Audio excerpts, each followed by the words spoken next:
జగన్మోహన్ రెడ్డి గారు ఆలోచించండి, within 1 week 18th 19th 28th నేను ఢిల్లీ నుంచి వచ్చిన తర్వాత మీరు అవైలబుల్ టైంలో నేను వచ్చి కలుస్తాను.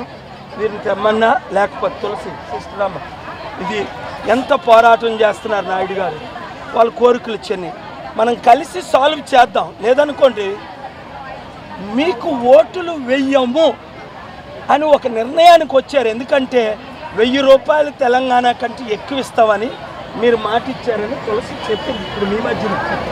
కనుక మాట ఇచ్చినప్పుడు నిలబెట్టుకోవాలి. డబ్బులు లేవు నాకు తెలుసు.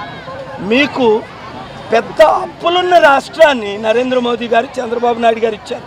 అందుకే నేను వారిని ఎక్కువ దోషిస్తాను. ఎందుకంటే స్పెషల్ స్టేటస్ ఇవ్వలేదు మోదీ, స్పెషల్ ప్యాకేజ్ ఇవ్వలేదు మోదీ, స్టీల్ ప్లాంట్ని ఎత్తుకుపోతున్నారు, స్పెషల్ సిటీలు కట్టలేదు, పోలవరం కట్టలేదు, 100లో 1 చేయలేదు నా మిత్రుడు మోదీ.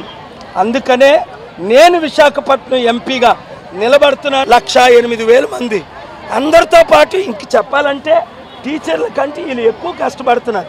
2 లక్షల టీచర్లకు పెర్మనెంట్ లేవు, 1,08,000 అంగన్వాడీ వాళ్ళకి పెర్మనెంట్ లేవు, కనీసం హాస్పిటల్కి వెళ్ళాలంటే ప్రాపర్ కార్డ్స్ లేవు, వీళ్ళకి మెడికల్ హెల్ప్, ఎడ్యుకేషనల్ హెల్ప్, పిల్లలకి చదువులు పెర్మనెంట్ ఏదీ లేదు.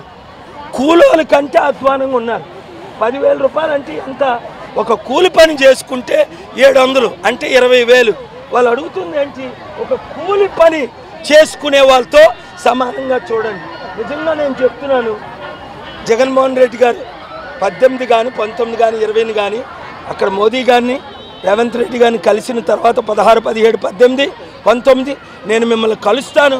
ఈ ప్రాబ్లం ఎలా సాల్వ్ చేయాలి, నేను ఏ విధంగా డబ్బులు తేవాలి, ఏ విధంగా సమిట్ పెట్టాలి, కలిసి అవసరమైతే పొత్తులు పెట్టుకుందామా.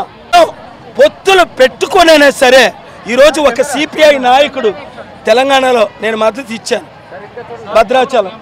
కనుక మిత్రులారా, ముఖ్యంగా విశాఖపట్నం మీడియా రిపోర్టర్స్కు, మీడియా ఓనర్స్కు నా హృదయపూర్వక వందనాలు.